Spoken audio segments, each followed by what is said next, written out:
Hello beauties! Today I'm coming at you with another video. Today I'm going to do just a cook with me video, and I'm going to show you how to make mac and cheese the way I like it. It's not my recipe by any means. I'm sure someone else has came up with the recipe before me, but this is the way I found that mac and cheese tastes really good. So yeah. I'm waiting for the water to boil right now. I'm going to try something new to just do a cook with me video and see if you guys like that better than the cook and eat with me video. If you do like the cook with and eat with me videos better, then I can always redo this and I can do cook and eat with me video. Alright, today I'm going to be doing mac and cheese, but before I actually get started, please hit the like, subscribe, and bell icon to keep posted with my new videos. Today I got an apron, so I'm actually looking more like the part of cooking today, so it's great. It's kind of big on me, but right now I'm just waiting for the water to boil, so it's nothing really exciting right now, but as soon as the water starts boiling, I will be back. Alright, so 1 second. Alright, I'm back. Now the water hasn't gotten to a rolling boil yet, but just about to. So I'm going to turn it down so when I add the pasta it doesn't overflow, because that would be bad. And I'm going to add in a box of Smart Noodle Fusillo. I don't know. It's this kind right here. Fusillo? I don't know. Sorry. It's probably going to be backwards and oopsie. It's Fusilli, Smart Pasta. So this is about 4.5 cups. I'm going to add it. And in the water, I just have a lot of salt. A little bit of salt, however much you want to put in there.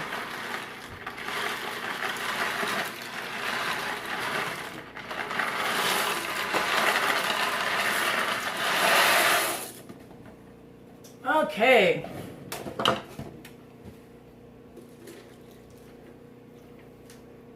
Alright.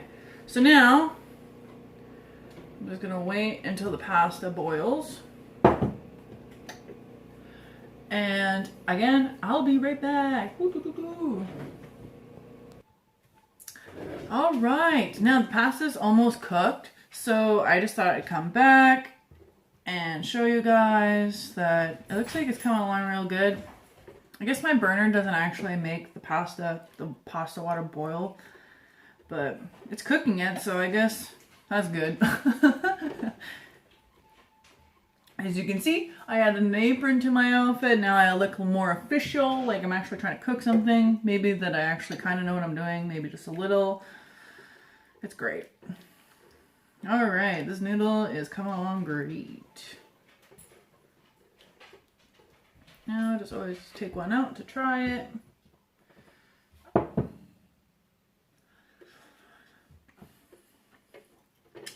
Oh yeah. I consider this cooked. Alright, I'm going to strain this and then I'll be right back after I'm done straining it. Oh, okay. We are back. Now, I'm going to start the sauce for the mac and cheese. Ooh, I hope this isn't too hot still.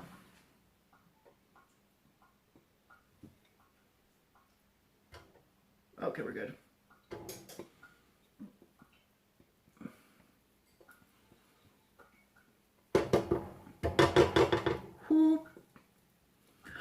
Oopsie.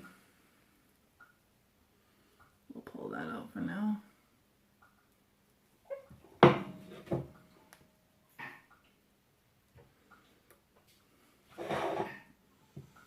Get my hands all over it.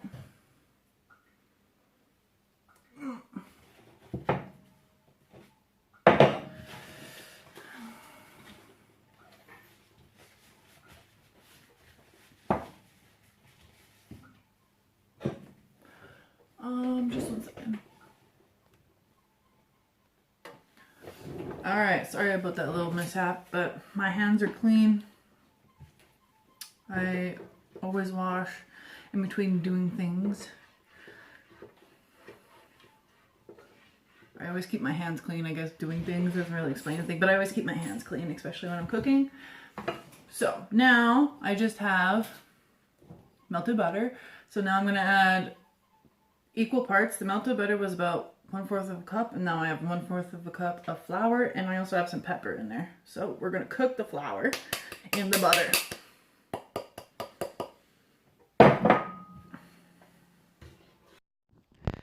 Hello, something happened with the audio in this part of the video, so I'm just going to do a voiceover. Basically, all I'm doing is working in the flour into the butter so I can cook down the flour so then you don't taste flour in the mac and cheese.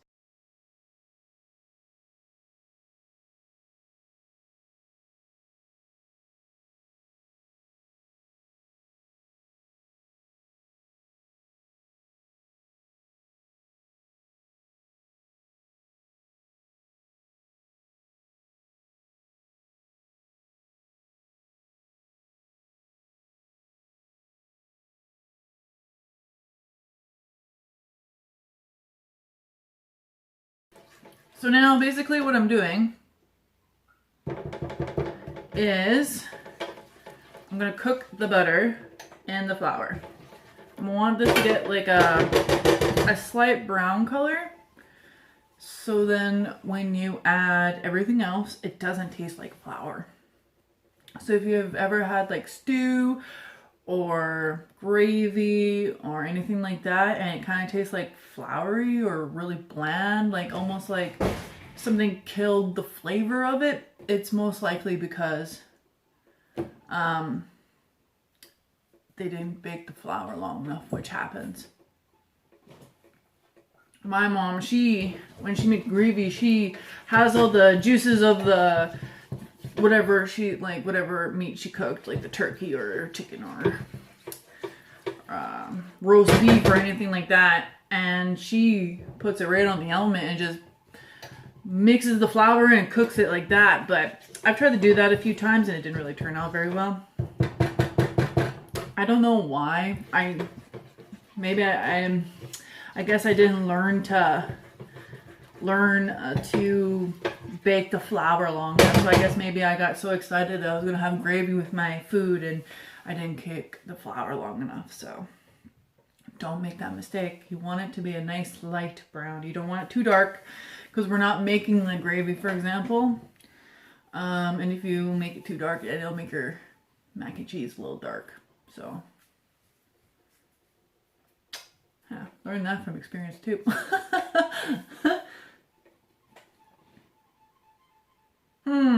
All right, I'm gonna mix this until it gets some color, and as soon as the color comes back and I start adding more things, I'm gonna come back. All right, so 1 second.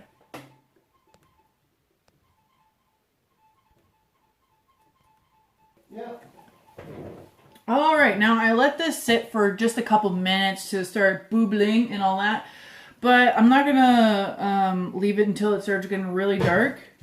So you can start seeing it start to crumble away like that. It's a good sign then it's starting to actually cook pretty good. I need to add half a brick of cream cheese. This is cream cheese. I just let it sit out so it'd be easier to break apart. I cut it into little chunks because trying to break apart a big chunk of cream cheese while you're cooking really is a pain. So I let mine sit out so it's nice and soft, and I cut it into small pieces so it's easier to work with, and I had to cut this part of the video because there was music in the background. Sorry about that, it's just my partner's phone.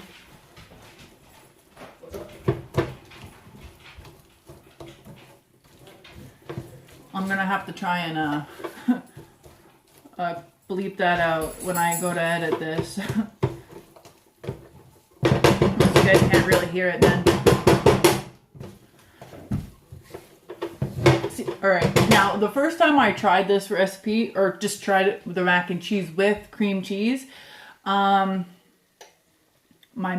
go-to mac and cheese, I don't want to call it my mac and cheese because someone else might have a similar recipe and all that, and there's like so many people and so many recipes out there. So my go-to mac and cheese recipe, this one, when I put this in here and I started to look like this, I was like, oh no, did I ruin my mac and cheese? Oh no. I actually thought I did ruin it, but actually cream cheese will melt down really well. You just need to give it some time, you need to give it some love, push it down, smoosh it like this so it's all nice and flat. And eventually it will be a crumbly consistency.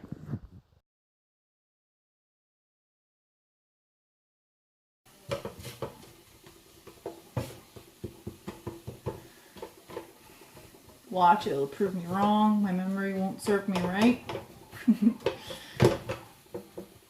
But I only have my temperature for the mac and cheese is always on medium, especially because this element that I'm using is it's all right. It's not the greatest thing in the world, of course, but it does the trick. We'll just let this cook down.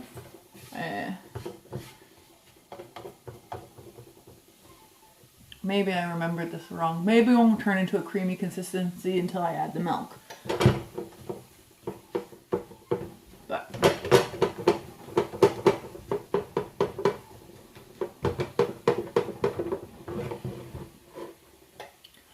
all right.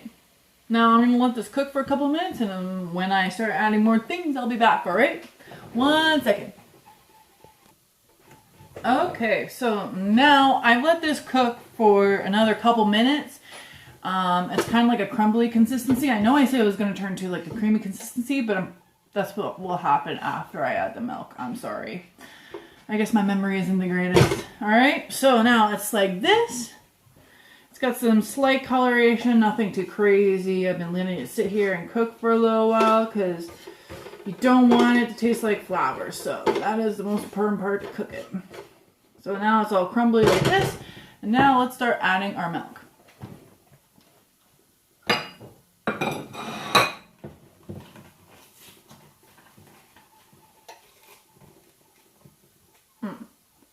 Also, just before I add my milk, I'm going to add a little bit of cayenne pepper, just a little bit. You don't need too much. It's just to help break through the fat.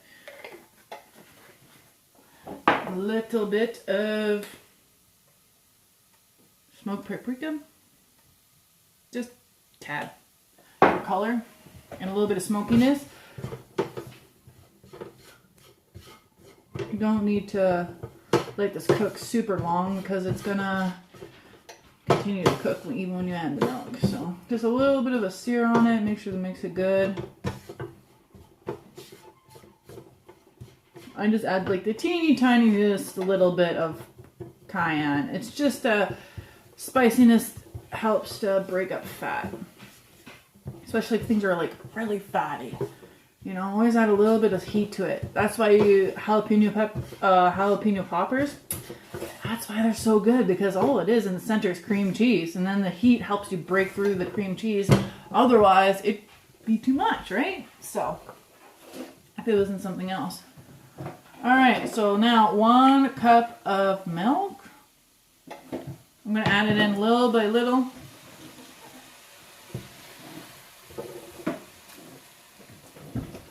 Back up a little bit.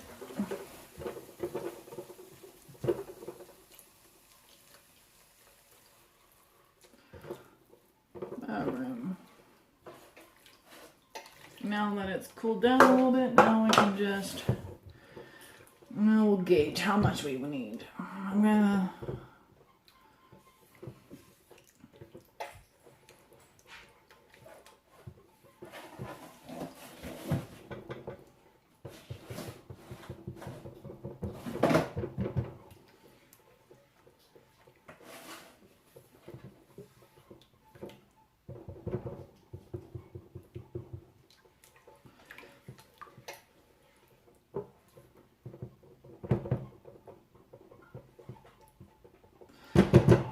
alright, I'm gonna grab a whisk and I'll be right back. Alright, now I got a whisk. Now we'll just start whisking this.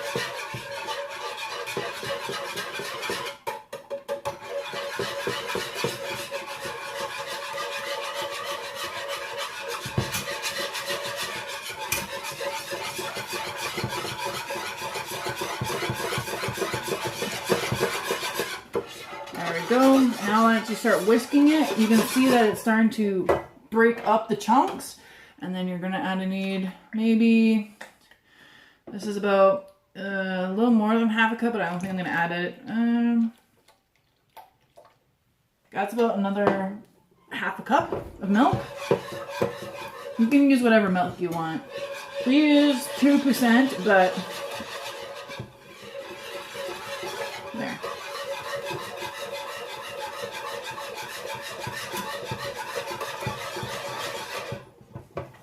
This better not be coming off here.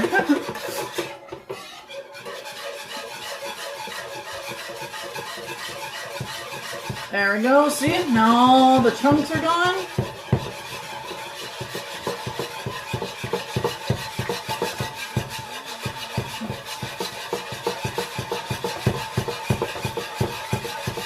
All right. Perfect. Now I'm gonna wait. I need this to boil to see how thick it's gonna be, because if it's gonna be too thick, I'll have to add a little bit more milk. So for now, I'll pause and I'll be back. Because who wants to watch water boil, right? All right, back in a sec. All right, now I've been letting this cook just for like maybe a minute, but now you can see like how thick it is. Oh, it's thick. So now I'm just gonna add the remaining amount of milk that I have here. I think maybe I have about a fourth of a cup. We'll just add that, loosen up a little bit more. Like thick mac and cheese is good, but you don't want it so thick that, there we go, that's a little better.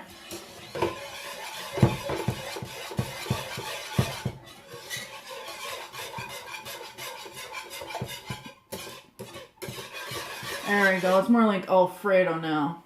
That's better. Because the noodles are also going to soak up moisture too. So you do want it a little bit on the, a little bit more give to it than thickness, alright? So I'll be back in 1 second. I burned myself. Alright, so now I'll just let this sit for a couple minutes. Just now it's like a creamy consistency, see? It's a little bit looser. I'm gonna add some more pepper to it, because mac and cheese does well with pepper. And now I'm gonna add marble cheese. This is a cup of marble cheese, 1 full cup, and 1/4 cup of parm, fresh parm that you get from the grocery store in a little brick. Fresh parm. I switched to fresh parm and it's good. It's like way better than the stuff that you can get in the plastic container. It's like a crumbly consistency. All right, and now we need to wait for this to melt. And then we'll start to get the classic mac and cheese color, which is that light orange. See, you can already start to see it coming through just a little bit. Now we just need this to melt. Oh, oh, starting to melt quickly, starting to stick to the sides. All right, I'll be back in a minute. All right, so now I went and grabbed my pasta that I'm gonna add to the mixture. Oh.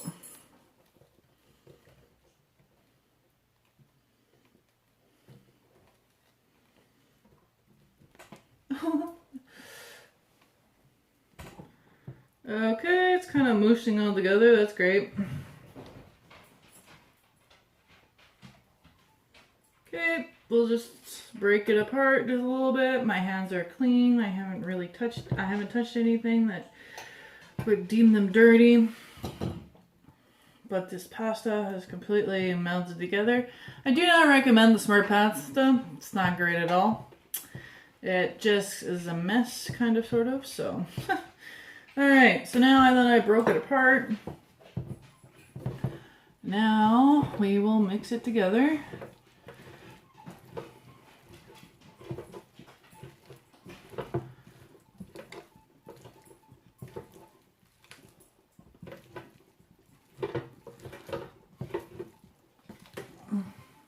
Look at the cheese, just like sticking. Alright, this pasta literally soaked up the cheese sauce. Alright, now another thing I'm gonna add is just little pieces of pork. We were just cooking it today because we're gonna use it for sandwiches and stuff. So I decided to take some and we're gonna add it to the mac and cheese. Instead of adding bacon, we're adding pork this time.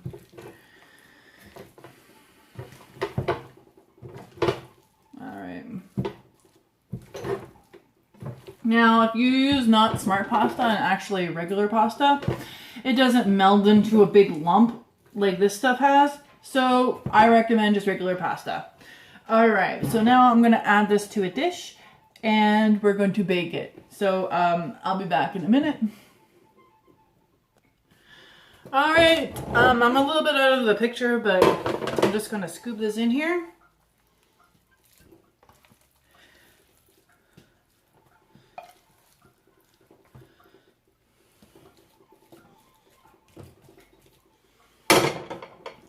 So instead of like mac and cheese, we're going to have a mac and cheese loaf because the pasta is not the greatest at all. Alright, I'm using an oven-safe dish, so I'm just going to mash it all on there. This is breadcrumbs that have a little bit of Italian seasoning in it, so we're just going to sprinkle that on top.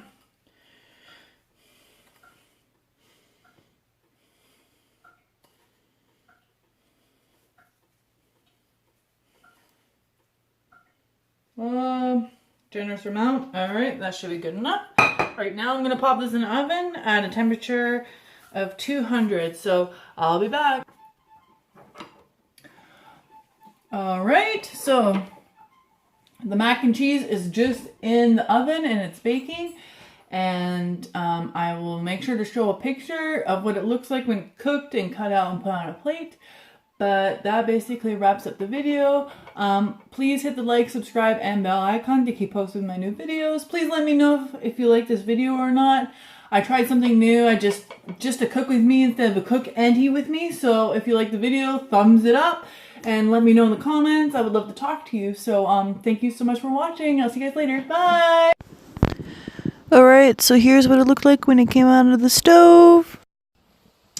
Hello everyone. Alright, now I got the mac and cheese loaf, so I'm going to try a little bit on camera for you guys, and I'll tell you how it is.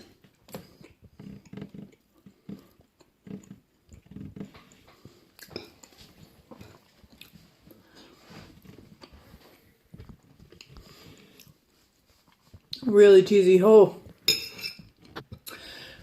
Use regular noodles. Don't use the smart noodles. But it's still pretty good. Alright, now I'm gone. Bye, guys.